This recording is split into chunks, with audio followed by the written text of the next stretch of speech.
ದೇವನಹಳ್ಳಿ ತಾಲೂಕಿನ ಬಿಜೆಪಿ ಪಕ್ಷದ ಆವತಿ ಮಹಾಶಕ್ತಿ ಕೇಂದ್ರದ ವಿಶೇಷ ಸಭೆ ಹಾಗೂ ನೂತನ ಪದಾಧಿಕಾರಿಗಳ ಆಯ್ಕೆಯನ್ನ ತಮ್ಮಯ್ಯನವರ ತೋಟದ ಮನೆಯಲ್ಲಿ ಬಿಜೆಪಿ ಪಕ್ಷಕ್ಕೆ ಶಕ್ತಿ ತುಂಬುವ ಕಾರ್ಯಕ್ರಮ ನಡೆಯಿತು. ವಿರೋಧ ಪಕ್ಷದ ನಾಯಕ ಛಲವಾದಿ ನಾರಾಯಣಸ್ವಾಮಿ ಮಾತನಾಡಿ, ಕಾಂಗ್ರೆಸ್ ಬರುತ್ತಿದ್ದೇ ಬ್ಯಾಲೆಟ್ ಪೇಪರ್ ಇದ್ದ ಸಮಯದಲ್ಲಿ ಕಾರಣ ಗೂಂಡಾಗಿರಿ ಮಾಡಿಕೊಂಡು ಬಂದಿದೆ. ಈಗ ಇವಿಎಂ ಬಂದ ನಂತರ ಕಾಂಗ್ರೆಸ್ ಅವನತಿ ಪ್ರಾರಂಭವಾಗಿದೆ. ಓಟು ಚೋರಿ ಮಾಡುತ್ತಿದ್ದು ಕಾಂಗ್ರೆಸ್ನವರು. ಚುನಾವಣೆಯಲ್ಲಿ ಸೋಲುವ ಭಯ ಇರುವವರೇ ಚುನಾವಣೆಗೆ ಸಿದ್ದರಿಲ್ಲದೆ ಮುಂದೂಡಿ ಅಧಿಕಾರಿಗಳಿಗೆ ಅಧಿಕಾರ ನೀಡಿದ್ದಾರೆ ಎಂದು ತಿಳಿಸಿದರು.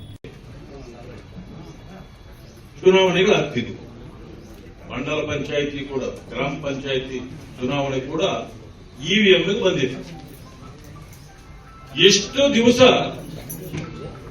ಬ್ಯಾಲೆಟ್ ಪೇಪರ್ ಅಲ್ಲೇ ಚುನಾವಣೆ ನಡೆಯುತ್ತಿತ್ತು ದೇಶದಲ್ಲಿ, ಅಷ್ಟು ಕಾಲ ಕಾಂಗ್ರೆಸ್ ಗೆಲ್ತಾ ಇತ್ತು.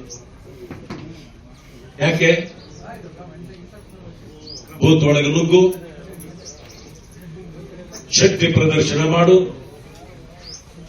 ಒಬ್ಬನೇ ಹೋಗಿ 100 ಜನರದ್ದು ಓಟ್ ಬುದ್ಧಿ ಎತ್ಕೊಳ, ಬೂತ್ ಎತ್ತಾಕೊಂಡು ಹೋಗ್ಬಿಡು. ಈ ರೀತಿ ಮಾಲ್ ಪ್ರಾಕ್ಟೀಸಸ್ ಬಹಳ ನಡೀತಿದ್ದವು.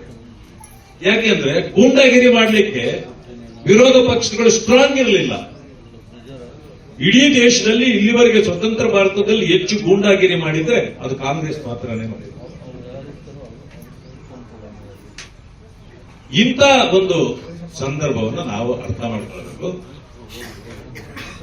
ಯಾವತ್ತು ಇವಿಎಂ ಬಂತೋ ಕಾಂಗ್ರೆಸ್ಸಿನ ಡೌನ್ ಫಾಲ್ ಆವತ್ತಿಂದ ಪ್ರಾರಂಭ ಆಗಿದೆ.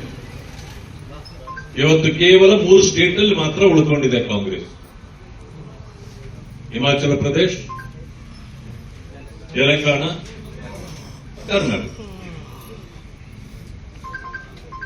ಹಿಮಾಚಲ ಪ್ರದೇಶದಲ್ಲಿ ದುಡ್ಡಿಲ್ಲ, ಸಂಬಳ ಕೊಡಕ್ಕಿಲ್ಲ, ಡೆವಲಪ್ಮೆಂಟ್ಗಿಲ್ಲ. ಅದಕ್ಕೆ ಅವರು ಟಾಯ್ಲೆಟ್ಗೂ ಟ್ಯಾಕ್ಸ್ ಹಾಕ್ತಾವ್ರೆ. ತೆಲಂಗಾಣಕ್ಕೆ ಬಂದ್ರೆ ಸರ್ಕಾರಿ ಆಸ್ತಿಗಳನ್ನೆಲ್ಲ ಮಾರಾಟ ಮಾಡಿ ಸಂಬಳ ಕೊಡ್ತಾರೆ. ನಮ್ಮಲ್ಲಿ ಎಂತ ಪರಿಸ್ಥಿತಿ ಇದೆ ಅಂದ್ರೆ ಒಂದೇ ಒಂದು ಡೆವಲಪ್ಮೆಂಟ್ ಕಾರ್ಯಕ್ರಮ ಇಲ್ಲ.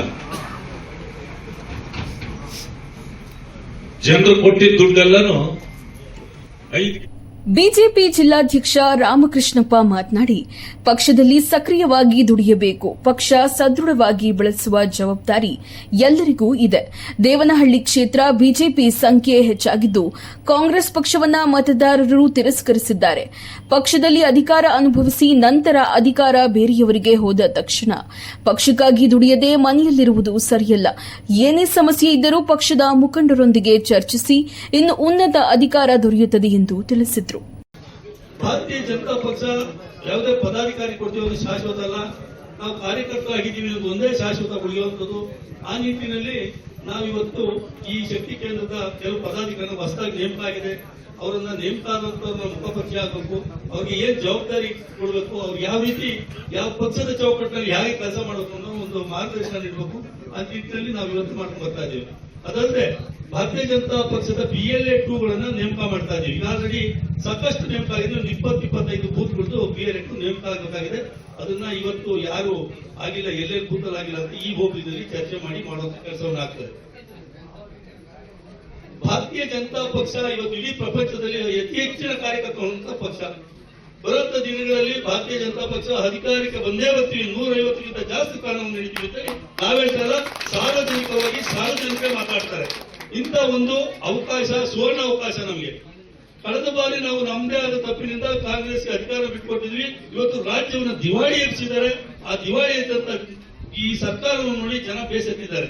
ಇದು ಒಂದು ಸುವರ್ಣ ಅವಕಾಶ ಭಾರತೀಯ ಜನತಾ ಪಕ್ಷಕ್ಕೆ. ಇವತ್ತು ಭಾರತೀಯ ಜನತಾ ಪಕ್ಷಗಳಿಗೆ ಸಾರ್ವಜನಿಕರು ಬರ್ತಾ ಇದ್ದಾರೆ. ಇವತ್ತು ನಾವು ಮುಂದೆ ನೀವು ಮುಂದೆ ಅಂತ ಕಾರ್ಯಕರ್ತರು ಸೇರ್ಪಡೆ ಆಗ್ತಾ ಇದ್ದಾರೆ ನೋಡ್ತಾ ಇದೀವಿ. ನಮ್ಮ ಪಕ್ಷದಲ್ಲೇ ಕೆಲವರು ಇರ್ತಾರೆ, ಏನ್ ಮಾಡಕ್ ಆಗಲ್ಲ ಅವೆಲ್ಲ. ಈಗ ಹಿಂದೆ ಇರ್ತಾರೆ ಪದಾಧಿಕಾರಿಗಳಿಂದ ಮುಂಡು ತಿಂದು ಜನ ಅಧಿಕಾರದಾಗ ಅನುಭವಿಸಿರ್ತಾರೆ. ಅಧಿಕಾರ ಇದ್ದ ಮನೆಗೆಲ್ಲ ಕೂತಿರ್ತಾರೆ. ಅದ್ರ ಬಗ್ಗೆ ತಲೆ ಕೆಡಿಸ್ಕೊಳ್ಳೋಂತ ನಾವು ತಲೆ ಕೆಡಿಸ್ಕೊಳಕ್ ಹೋಗಲ್ಲ.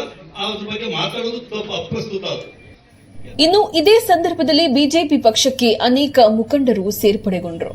ಕಾರ್ಯಕ್ರಮದಲ್ಲಿ ಜಿಲ್ಲಾ ಪ್ರಧಾನ ಕಾರ್ಯದರ್ಶಿ ರವಿಕುಮಾರ್, ತಾಲೂಕು ಅಧ್ಯಕ್ಷ ಅಂಬರೀಶ್ ಗೌಡ, ಪ್ರಧಾನ ಕಾರ್ಯದರ್ಶಿ ಅನಿಲ್, ದೇವನಹಳ್ಳಿ ತಾಲೂಕು ಮಹಿಳಾ ಅಧ್ಯಕ್ಷೆ ವಿಜಯ, ವಿಜಯಪುರ ಟೌನ್ ಅಧ್ಯಕ್ಷ ವೆಂಕಟೇಶ್ ಪ್ರಭು, ಆವತಿ ಮಹಾಶಕ್ತಿ ಕೇಂದ್ರದ ಅಧ್ಯಕ್ಷ ರವಿ, ಮುಖಂಡರಾದ ತಮ್ಮಯ್ಯ ಸೇರಿದಂತೆ ಮತ್ತಿತರರು ಹಾಜರಿದ್ದರು.